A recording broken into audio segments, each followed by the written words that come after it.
सबसे पहले तो मेरा उन सभी विद्यार्थियों से नमस्कार जो ग्रेड फर्स्ट यानी व्याख्याता भर्ती परीक्षा के लिए तैयारी में जुटे हुए हैं। मित्रों, जैसे ही परीक्षा की तिथियों के बारे में आपको पता चला होगा, उसके बाद में सुनिश्चित रूप से आपने अपनी तैयारी को कई गुना बढ़ा दिया होगा और एक बेहतर सोच के साथ में, सकारात्मक सोच के साथ में, एक अच्छे दृष्टिकोण के साथ में अपने पाठ्यक्रम को आपने ठीक प्रकार से कवर करने का संपूर्ण जो आपका रणनीतिक व्यवहार है उसको आपने समझ लिया होगा या अपने आप के लिए उसको तैयार कर लिया होगा। लेकिन बहुत सारे विद्यार्थियों के कमेंट्स मैं देख रहा था। मेरे पिछले अलग अलग जो परीक्षाओं की तैयारी के संदर्भ में मैंने अपने रणनीतिक तैयारी के तरीके बताए, उनके साथ में कि फर्स्ट ग्रेड व्याख्याता भर्ती परीक्षा के लिए भी क्या बेहतर रणनीति हो सकती है।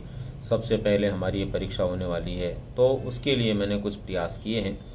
हालांकि मैं ये नहीं कहता कि मैं जिस रणनीति को आपको बताने जा रहा हूँ वो 100% आपको उसी प्रकार से करनी चाहिए या 100% उसी तरीके को आपको अपनाना चाहिए, लेकिन इतना ज़रूर विश्वास के साथ कह सकता हूँ कि एक विद्यार्थी जो आज भी ये तय नहीं कर पा रहा कि वो कैसे तैयारी करे कि सफल हो ही जाए, उस विद्यार्थी के लिए ये निश्चित रूप से रामबाण साबित होना तय है।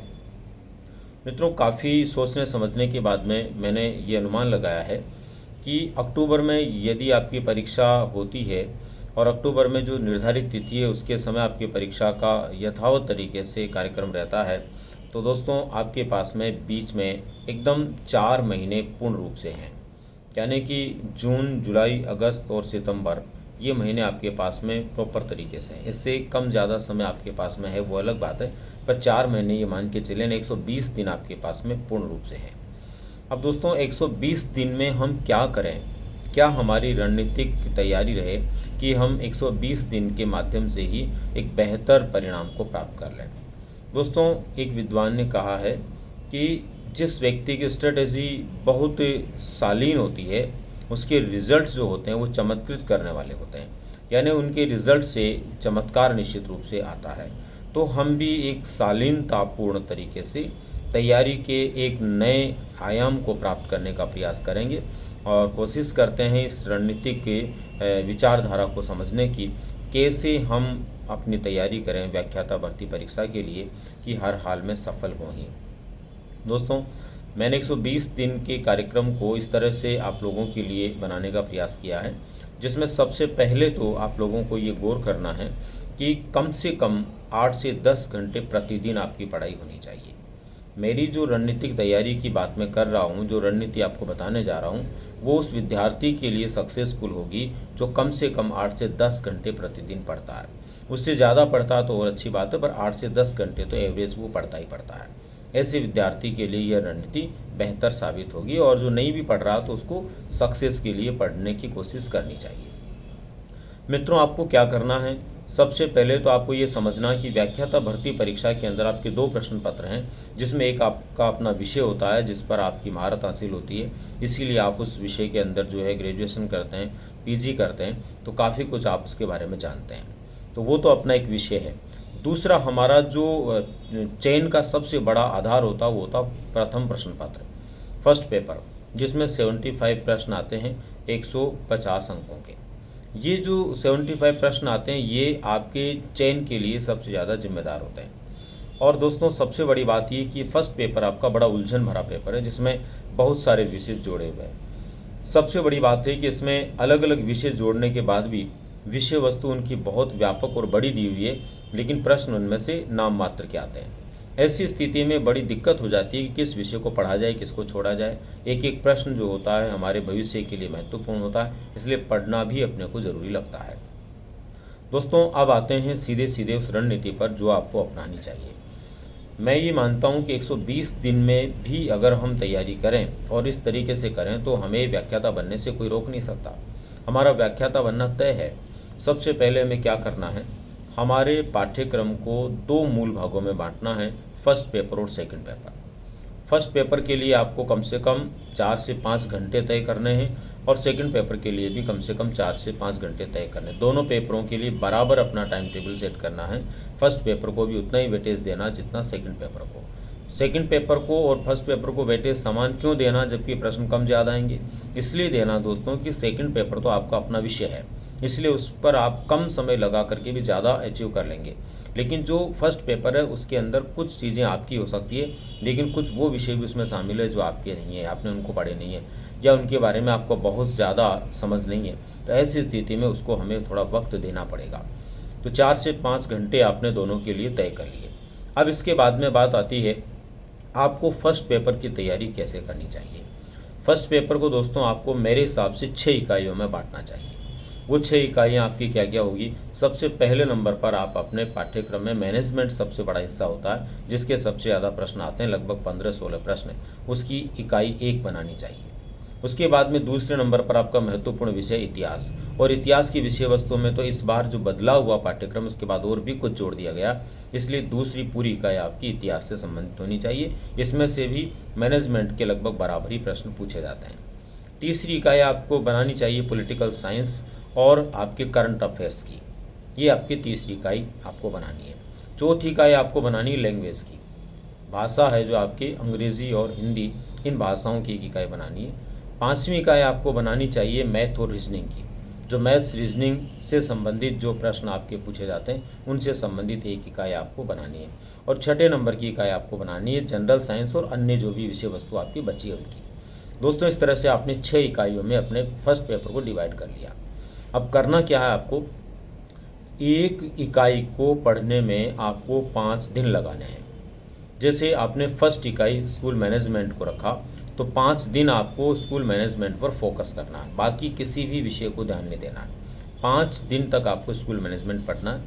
उसके बाद छठे दिन आपको जो 4 से 5 घंटे आपने उसके लिए तय किए प्रतिदिन के, उसमें 2 से ढाई घंटे में तो आपको क्या करना है, जो पीछे की परीक्षाओं में पेपर आए हैं उन पीछे की परीक्षाओं के जो टोटल पेपर है उनमें जो जो प्रश्न आए जहाँ जहाँ से इस इकाई में से, जैसे मान लीजिए 3 बार परीक्षा हुई तो 3 बार में 15-15 प्रश्नों के हिसाब से 45 प्रश्न आए, तो 45 प्रश्न कहाँ कहाँ से पूछे गए उन पर गौर करना है। और उन क्षेत्रों से संबंधित कम से कम 2-2 प्रश्न, यानी 45-45 के हिसाब से आपको 90 प्रश्न वहाँ पर बनाने चाहिए। कम से कम 45 भी आप बना लेते हैं तो बहुत ठीक बात है। आपने उसके प्रश्न बना लिए, छठे दिन आपने ये काम किया, 5 दिन पढ़ा उसको, छठे दिन आपने पुराने प्रश्न से मैच किया और उनके एवज में आपने 2-2 विकल्पी प्रश्न बनाए। ऐसे करके आपने एक इकाई को 6 दिन में कंप्लीट किया। फिर उसके बाद में आप अपनी दूसरी इकाई पर आ जाइए। वही दूसरी इकाई जैसे इतिहास वाली हमने मानी है तो उसको 5 दिन आपको पढ़ना है और कहाँ कहाँ से पीछे की परीक्षाओं में प्रश्न पूछे गए उन प्रश्नों को आपको गौर करना है, उनको समझना है और वैसे क्या प्रश्न आप पूछे जा सकते हैं उसके आसपास से, वो प्रश्न यहाँ भी विकल्पी प्रश्नों के रूप में छठे दिन आपको बनाने हैं।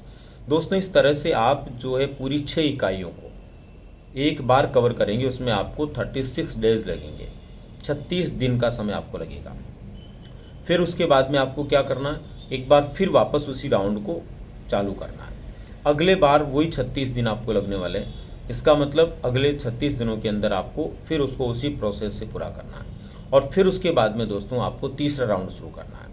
तीसरा राउंड आप पूरा करेंगे तब तक आपको 108 दिन हो जाएंगे और 108 दिन में आप अपने फर्स्ट पेपर के पाठ्यक्रम को 3 बार बेहतर तरीके से रिवाइज कर चुके होंगे, 3 बार एकदम बेहतर ढंग से आप उसको पढ़ चुके होंगे। दोस्तों इसी के साथ में आपको सेकंड पेपर के जो 4 से 5 घंटे आपने तय किए हैं वो सेकंड पेपर आपको विधिवत रूप से अपने उसकी भी इकाइयाँ आपको बना लेनी चाहिए और उसकी इकाइयाँ बना करके आपको निश्चित समय में, जैसे इधर 36 दिन में आपको एक पेपर को फर्स्ट पेपर को आपने पूरा किया, वैसे उसकी भी आपको जो है इकाइयाँ बना लेनी चाहिए, 6 इकाइयों में बांट लेना चाहिए। उसमें भी एक इकाई को 5 दिन और अगले छठे दिन को प्रश्नों के ऊपर ध्यान देते हुए ऐसे 36 दिन में एक बार पाठ्यक्रम को पूरा करना है। इस तरह से दोस्तों 108 दिन में आप लोग 3 बार अपने पाठ्यक्रम को रिवाइज कर चुके होंगे। उसके बाद में दोस्तों आपको करना क्या है, बहुत अच्छे स्तरीय मॉडल पेपर्स लेने हैं और उसके बाद में आगामी 10 दिनों तक लगातार उन 10 मॉडल पेपर्स को हल करना है। पहले दिन पहला मॉडल पेपर हल किया, उसके लिए एक निर्धारित समय में आपने मॉडल पेपर को हल किया।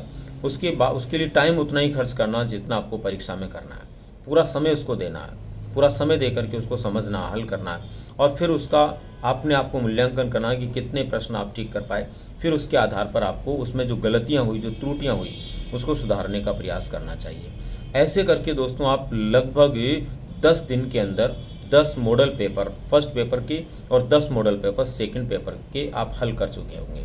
दोस्तों जब 10 मॉडल पेपर आप हल कर लेंगे और 3 बार अपने पाठ्यक्रम को रिवाइज कर लेंगे, तब तक आपके मन और मस्तिष्क के अंदर सफलता की झनकार उठने लगेगी और आप निश्चित रूप से सफलता के बिल्कुल नज़दीक पहुंच चुके होंगे।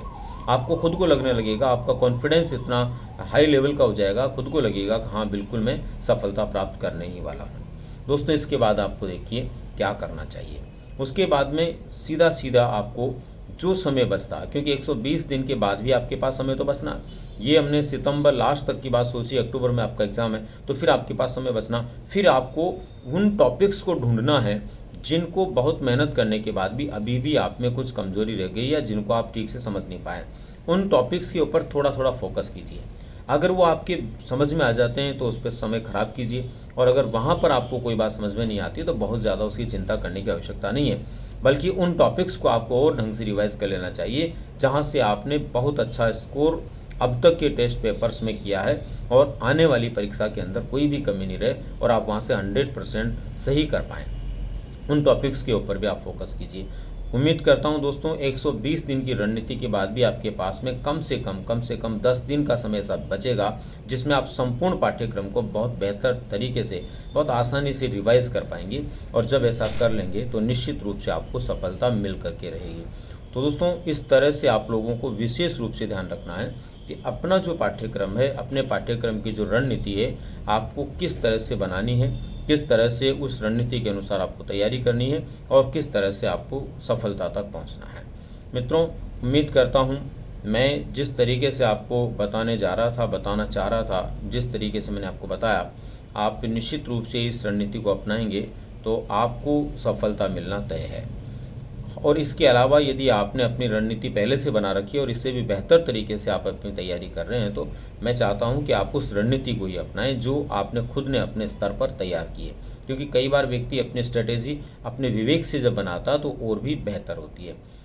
ठीक है दोस्तों, तो मिलते हैं फिर अगली किसी जानकारी के साथ में। धन्यवाद।